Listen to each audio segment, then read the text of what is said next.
सुप्रभात। और आज महात्मा गांधी जी का जो आज तीसरा दिन है, जो हम लोग सीरीज चला रहे हैं। पहले दिन हम लोग उनके जन्म, उनके परिवार, उनके शिक्षा के बारे में हम लोग पढ़े। दूसरे दिन से हम लोग दक्षिण अफ्रीका का आंदोलन पढ़े। और चूंकि अब गांधी जी भारत आ चुके थे और कल हम लोग चंपारण सत्याग्रह पढ़ चुके हैं, तो आज पढ़ेंगे उनके किए गए अगले आंदोलन, जो कि अहमदाबाद मिल मजदूर आंदोलन है। उसके बाद असहयोग आंदोलन है। तो दो आंदोलन को आज क्लियर करेंगे, उसके बाद चौथे दिन के लिए चलेंगे।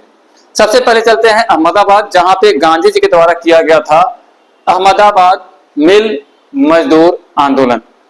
दरअसल अहमदाबाद में एक कपास मिल था, कॉटन मिल था, और उसी समय यानी कि 1918 में वहां पे प्लेग की बीमारी फैल गई थी।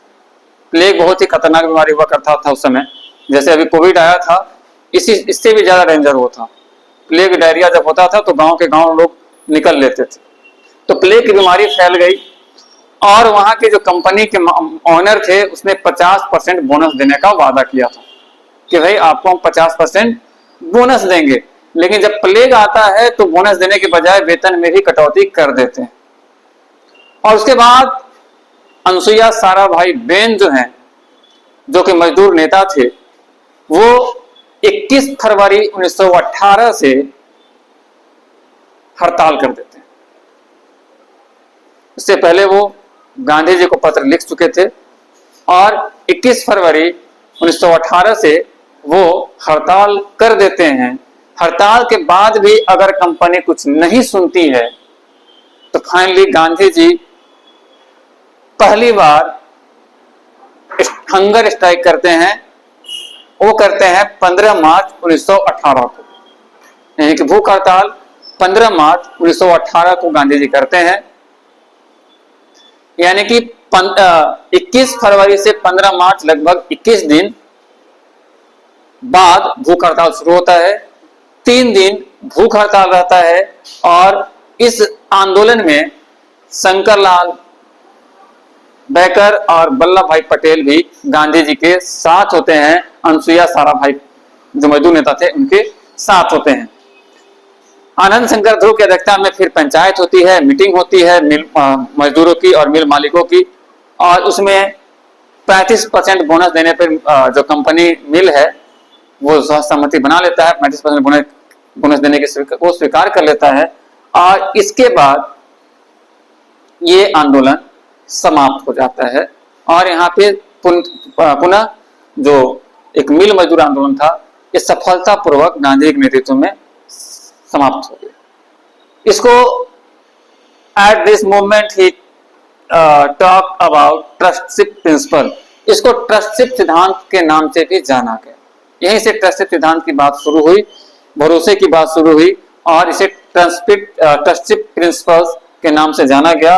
और इसी से मैं मजदूरों के लिए संगठन बनने का शुरुआत होता है और मजदूर संगठन पहला जो बनता है उसका नाम होता है मजदूर महाजन संघ 1918।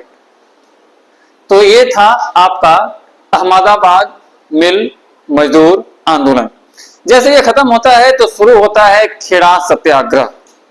खेड़ा सत्याग्रह भी किसानों के लिए था और ये हुआ था 1918 में, और ये अकाल संहिता फ्रेम कोड के तहत हुआ था। इसमें था क्या अकाल संहिता में कि अगर उपज जो है कम होता है तो लागान जो 25% था वो माफ कर दिया जाएगा। अब अकाल पड़ेगा तो जाहिर सी बात है उपज नहीं होगी, तो उत्पादन अगर कम होने पे जो 25% लगान है उसको माफ कर दिया जाएगा, ऐसा रूल में था। लेकिन कंपनी जो थी, अंग्रेजों की कंपनी जो थी, वो उसको मानने के लिए तैयार 1918 में नहीं हुई। तो इसी को लेकर मोहनलाल और शंकरलाल ने गांधी जी को पत्र लिखा और सहयोगी के रूप में अनुसुईया बेन, महादेव देसाई, सरदार वल्लभ भाई पटेल जो वकालत छोड़ के आए थे, ये लोग आंदोलन में शामिल हुए और ये खेड़ा सत्याग्रह भी सफल हुआ, सरकार को पीछे होना पड़ा। लेकिन सबसे इंपॉर्टेंट है असहयोग आंदोलन, जिसमें बहुत सारे चीजें हुई और वो भारत की आजादी का टर्निंग पॉइंट माना जाता है। तो असहयोग आंदोलन पिछले क्लास में आप लोग पढ़े होंगे कि असहयोग आंदोलन का जो नींव है वो जुलाई माह में ही रख दिया गया था। वो खिलाफत मूवमेंट के टाइम में गांधी ने अनाउंस कर दिया था। तो असहयोग आंदोलन, this was the first mass movement, इसको पहला जो है जन आंदोलन माना गया। ये फर्स्ट मास मूवमेंट था, नॉन कॉपरेशन मूवमेंट जो था, ये पहला जन आंदोलन था। इसमें जनता की भागीदारी बड़े तौर पे पहली बार हुई थी। स्टार्टेड फ्रॉम 1 अगस्त 1920, ये 1 अगस्त 1920 को शुरू हुआ। घोषणा तो जुलाई में हुई थी, आप लोगों को कल पढ़ाया थी। उसका उद्देश्य क्या था? तो उद्देश्य था justice for Jallianwala Bagh victims. तो जालियांवाला बाग का जो हत्याकांड हुआ था, उसके जो लोग थे उनको न्याय दिलाना। दूसरा उद्देश्य क्या था? तो जस्टिस फॉर खिलाफत मूवमेंट, जो खिलाफत आंदोलन चल रहा था उनके लोगों को न्याय दिलाना। और तीसरा जो महत्वपूर्ण था वो था स्वराज। गांधी जी ने घोषणा करी कि 1 साल के अंदर हम स्वराज ले लेंगे। तो ये 3 उद्देश्यों को लेकर ये नॉन कॉपरेशन मूवमेंट स्टार्ट किया गया। और इसका कारण बहुत सारा था। उद्देश्य तो वो था, कारण बहुत सारा था। पहला कारण तो होता है रॉलेट एक्ट। दूसरा कारण जालियांवाला बाग हत्याकांड ऑफ कोर्स होना ही है। और तीसरा रॉलेट एक्ट सत्याग्रह का बंद होना। जैसे जालियांवाला कांड हत्याकांड होता है, जालियांवाला बाग हत्याकांड होता है, रॉलेट एक्ट के तहत जो आंदोलन चल रहा था वो तो आंदोलन बंद हो जाता है। तो एक कारण ये था कि भाई एक आंदोलन बंद हो गया तो दूसरा आंदोलन शुरू करना होगा। तीसरा कारण था खिलाफत आंदोलन, जिसमें मुसलमानों में आक्रोश था अंग्रेजों के खिलाफ, उनको सपोर्ट करना था, जस्टिस दिलवाना था। चौथा कारण था मॉन्टेस्क्यू चैम्सफोर्ड अधिनियम, जो आया था वो असफल हो गया। पांचवा कारण था कि 20 जुलाई 1920 को ही गांधी जी ने घोषणा कर दी थी कि मैं असहयोग आंदोलन 1 अगस्त से करूंगा। तो ये 5 कारण आप एग्जाम्स में लिख सकते हैं और इसको अगर चाहें थोड़ा सा ब्रीफ भी कर सकते हैं, परिभाषित भी कर सकते हैं, 2-2 लाइनें लिख लेंगे। तो होता क्या है कि सितंबर 1920 proposal of non cooperation movement, यानी कि इसका जो प्रस्ताव है, सितंबर 1920 को कलकत्ता अधिवेशन में लाया जाता है, जिसकी अध्यक्षता कर रहे थे लाला लाजपत राय। तो कांग्रेस के कलकत्ता अधिवेशन सितंबर 1920 में लाला लाजपत राय की अध्यक्षता में चल रही थी। उसी में इसका प्रपोजल लाया गया कि हम असहयोग आंदोलन करना चाहते हैं। गांधी तो घोषणा पहले ही कर दिए थे, लेकिन प्रपोजल आता है सितंबर में। घोषणा जुलाई, प्रपोजल सितंबर और शुरुआत अगस्त। जुलाई में गांधी जी ने घोषणा की, सितंबर में प्रस्ताव आया और अगस्त में शुरुआत हुआ। ऐसा है क्या? अगस्त में शुरू हो गया था। कांग्रेस ने इस प्रस्ताव को सितंबर में स्वीकार किया। गांधी जी शुरुआत कर चुके थे। यही हम जानना चाहते थे कि आप लोग कंफ्यूज कितना है। उसके बाद नागपुर अधिवेशन में इस प्रस्ताव की पुष्टि होती है। नागपुर अधिवेशन जब होता है कांग्रेस का, तो वहां पे इस प्रस्ताव को एक्सेप्ट कर लिया जाता है और पूरी कांग्रेस भी गांधी जी के साथ जाने को रेडी हो जाती है। Established of Tilak Swaraj fund, और उसी समय तिलक स्वराज फंड की स्थापना की जाती है। कोष रहेगा तब आंदोलन होगा, तो तिलक स्वराज फंड के नाम से एक कोष संग्रह के लिए स्थापना की जाता है। उसके बाद है recognition of Hindi and regional language. तो जो हिंदी और अन्य क्षेत्रीय भाषा थी उसको मानने के लिए प्रस्तावित किया जाता है, रिकॉग्नाइज किया जाता है कि भाई ये आपको मानना होगा, क्योंकि हमारा लोकल लैंग्वेज है ना, हम विदेशी क्यों माने। और उसी समय कांग्रेस की सदस्यता अभियान की शुरुआत होती है और मेंबर बनने के लिए 4 अन्य शुल्क लगते थे, यानी कि 25 पैसे। आज तो मेंबर फी किसी का 5 रुपया है, किसी का 10 रुपया, किसी का हजारों में किसी संगठन का, लेकिन उस समय 25 पैसे के साथ कांग्रेस ने अपनी मेंबरशिप अभियान शुरू की थी, सदस्यता अभियान शुरू की थी। कांग्रेस ज्वाइन करने के लिए 25 पैसा देना पड़ता था। और गांधी जी ने कहा कि मैं 1 वर्ष में स्वराज को प्राप्त कर लूंगा। गांधी जी ने क्या कहा? 1 वर्ष में स्वराज को प्राप्त कर लूंगा। और इसके लिए बहुत सारी चीजें की गई। जैसे सबसे पहले किया गया बायकॉट ऑफ फॉरेन गुड्स, तो विदेशी वस्तुओं का बहिष्कार किया गया। बहिष्कार क्या क्या हुआ? तो बहिष्कार होता है एडवोकेसी, यानी कि वकील वकालत नहीं करेंगे। बहिष्कार क्या होता है? टाइटल्स, तो जो भी उपाधि मिले हुए थे, पुरस्कार मिले हुए थे, उसको वापस कर देंगे या कोई नहीं लेंगे। तीसरा, एजुकेशन, यानी कि स्कूल कॉलेज में शिक्षक नहीं जाएंगे, विद्यार्थी नहीं जाएंगे। चौथा, गवर्नमेंट जॉब, तो सरकारी नौकरियां जो थी वो इंडियंस नहीं करें। और पांचवा, वकाल लॉ, उसके कानून को हम नहीं मानेंगे।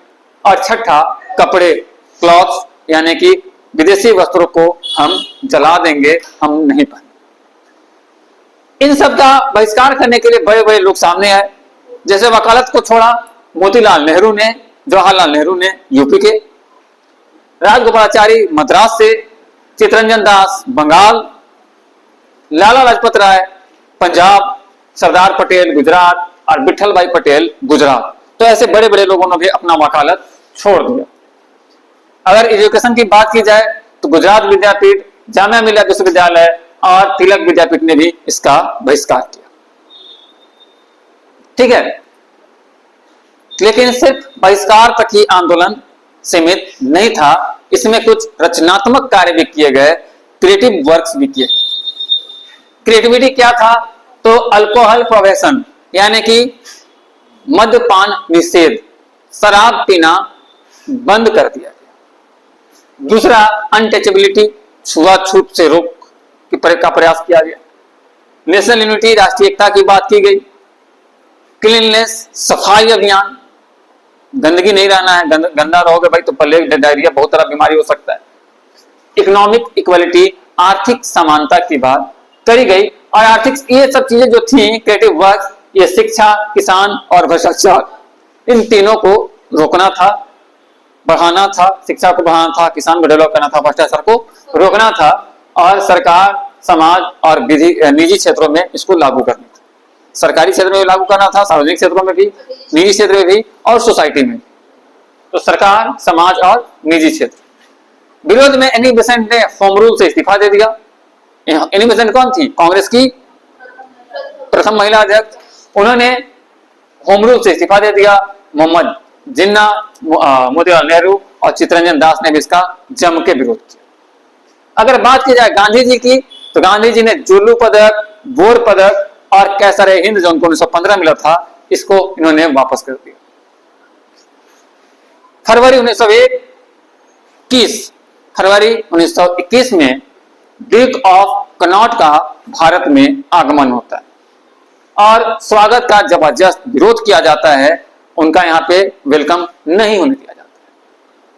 उसके बाद दिसंबर में आते हैं प्रिंस ऑफ वेल्स। दिसंबर 1921, उसी महीने, उसी साल आते हैं प्रिंस ऑफ वेल्स। और बंबई में जब आते हैं तो उनका जबरदस्त विरोध होता है और लगभग 30,000 लोग गिरफ्तार हो जाते हैं। उस समय का वायसराय का नाम था रीडिंग, जो 1921 से 1926 तक वायसराय रहा था। 30,000 लोग गिरफ्तार हो जाते हैं। फिर एक मीटिंग होती है और मीटिंग में निर्णय लिया जाता है कि प्रिंस ऑफ वेल्स का स्वागत करो, हम बंदियों को रिहा कर देंगे। हालांकि कलकत्ता में विरोध के दौरान CR दास अरेस्ट किए गए, चित्तरंजन दास, जिनको 6 महीने की सजा होती है, और अबुल कलाम आजाद अरेस्ट होते हैं तो उनको 1 साल की सजा होती है। उसके बाद अहमदाबाद में अधिवेशन होता है कांग्रेस का 1921 में, और अध्यक्ष होते हैं हाकिम अजमल, और वो पहली बार उर्दू में भाषण देते हैं। और वहां पे खादी के महत्व की बात की जाती है और जिन्ना को छोड़कर सभी लोग इसके महत्व से सहमत होते हैं और चरखा काटते हैं, चरखा चलाते हैं। और गांधी जी को सर्वाधिकारी घोषित कर दिया जाता है, यानी कि इस आंदोलन का सब अधिकार गांधी जी को समर्पित कर दिया जाता है कि भैया आप जो कर रहे हो, चाचा जो कर रहे हो, आप ठीक हो, ये आपकी लीडरशिप में ही आंदोलन चलेगा। तो यहां तक हो गया। उसके बाद 1 फरवरी 1922 को गांधी जी घोषणा करते हैं कि अगर 1 सप्ताह के अंदर सरकार हमारी बात नहीं मानती है तो मैं सविनय अवज्ञा आंदोलन चलाऊंगा। हालांकि आप लोग पढ़े होंगे कि सविनय अवज्ञा आंदोलन 1930 में हुआ था, तो हर चीज पहले से प्लान था, अचानक से कुछ नहीं हुआ है। ये 1922 में होना तय था, लेकिन उसी बीच घटना घट जाती है चौरी चौरा का। चौरी चौरा हत्याकांड 1 फरवरी को अनाउंस करते हैं, 1 सप्ताह का टाइम देते हैं। 1 सप्ताह से पहले ही चौरी चौरा कांड घट जाता है। चौरी चौरा एक थाना था जो कि गोरखपुर जिले में पड़ता था, संयुक्त प्रांत यूपी, यानी कि यूनाइटेड प्रोविंस जो था, यूपी मतलब उत्तर प्रदेश में, हालांकि वर्तमान में उसको उत्तर प्रदेश ही कहेंगे, लेकिन उस टाइम यूपी जो था उसको बोलते थे संयुक्त प्रांत, यूनाइटेड प्रोविंस। तो वहां पे भगवान अहिर के नेतृत्व में जो आंदोलनकारी थे पूरे थाने को जला देते और उसमें 21 पुलिस वाले और एक दरोगा, कुल 22 पुलिसकर्मी जला दिए जाते हैं। और उसके बाद महात्मा गांधी ने इस असहयोग आंदोलन की स्थगित करने की घोषणा कर दी, क्योंकि उनका उद्देश्य था आंदोलन को अहिंसात्मक रखना, और ये हिंसात्मक होने से आंदोलन भड़क सकता था और काफी भारतीयों को नुकसान हो सकता। मिलते हैं अगले आंदोलन में, और अगर अच्छा लगा होगा तो कमेंट, लाइक, सब्सक्राइब जरूर करें। Thank you.